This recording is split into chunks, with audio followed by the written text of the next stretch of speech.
Assalamualaikum warahmatullahi wabarakatuh. Berjumpa kita sekali lagi di dalam perkongsian saya pada kali ini, yang mana saya akan berkongsi kepada para penonton mengenai tentang tanda-tanda kiamat.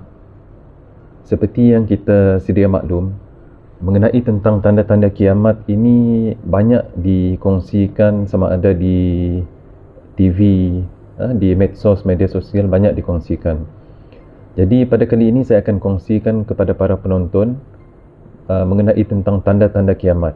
Jadi kiamat ini adalah salah satu daripada rukun iman yang patut kita imani, yang mana tanda-tanda kiamat ini ataupun kiamat ini terjadi apabila ada tanda-tandanya. Apabila selesai semua tanda-tanda itu, maka terjadilah hari kiamat. Dan hari kiamat ini adalah salah satu daripada rukun iman yang ke-6 yang patut kita imani. Okey, kita pergi kepada tanda-tanda kiamat yang pertama, iaitu datangnya atau munculnya Nabi yang terakhir, iaitu Nabi Muhammad sallallahu alaihi wasallam adalah Nabi yang terakhir sekali. Jadi apabila telah datangnya Nabi Muhammad sallallahu alaihi wasallam, ini menunjukkan bahawa kita sebenarnya telah berada di penghujung zaman.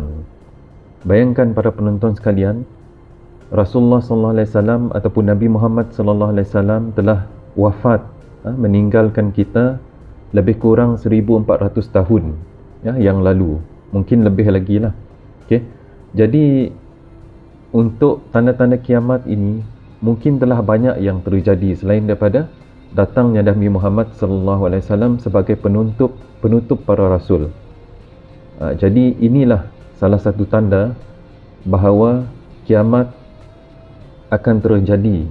Mungkin kita tak tahulah, mungkin dalam beberapa tahun lagi, puluhan tahun lagi, ribuan tahun lagi, wallahu alam.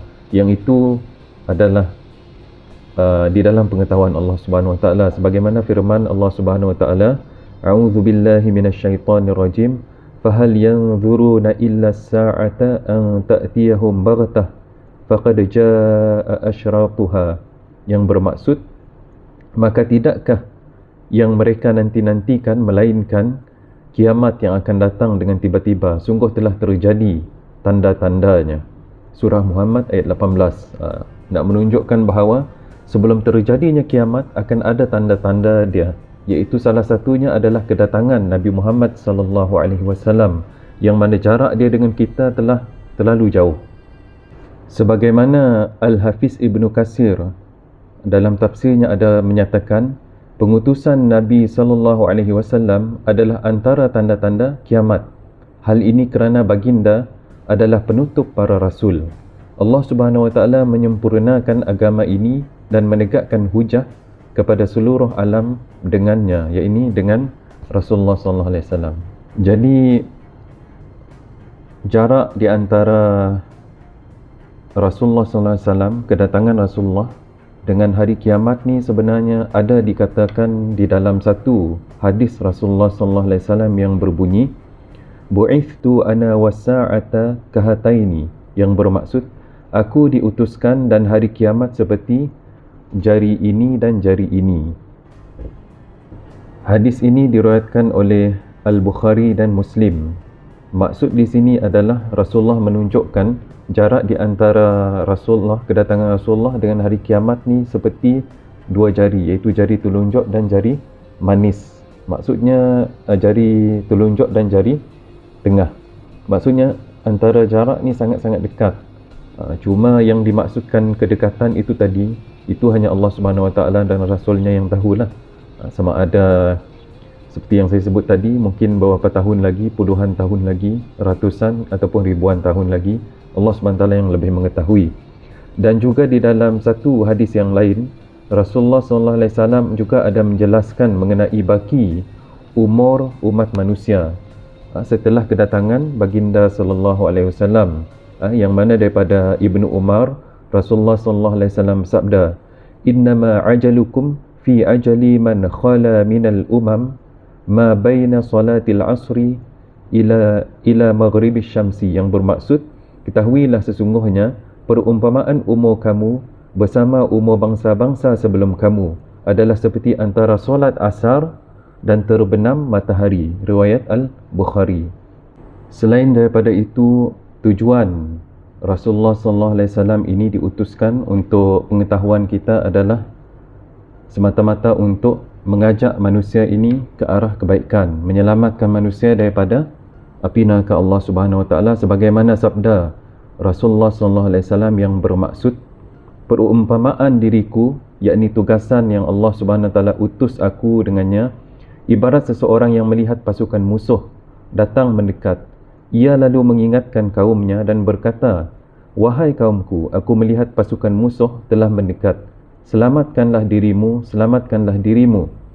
Maka satu kumpulan percaya kepadanya, mereka lalu keluar dari negeri itu dengan berhati-hati dan selamat.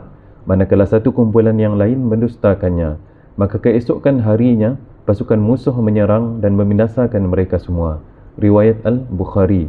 Di sini nak menunjukkan bahawa di dalam hadis ini menunjukkan perumpamaan bahawa Rasulullah SAW ini datang seolah-olah memberi amaran, memberi berita kepada kita supaya kita ni bersiap sedia untuk perkara yang akan datang, iaitu hari kiamat. Apabila terjadinya kiamat nanti, kita akan masuk ke satu alam lagi yang dipanggil alam akhirat. Di situlah akan dipertanggungjawabkan setiap apa yang kita lakukan, sama ada yang kecil maupun yang besar.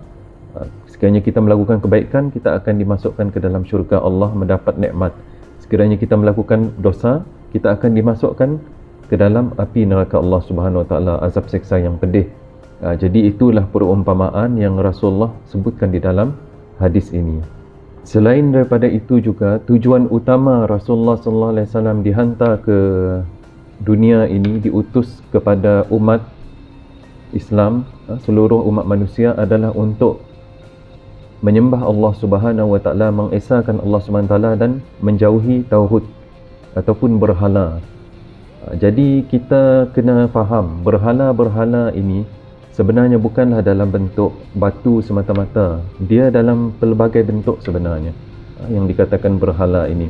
Ada berhala di zaman Rasulullah berbentuk patung, Lata dan Uzza, dan banyak lagi patung-patung lain yang disembah oleh kafir Quraisy waktu zaman tu.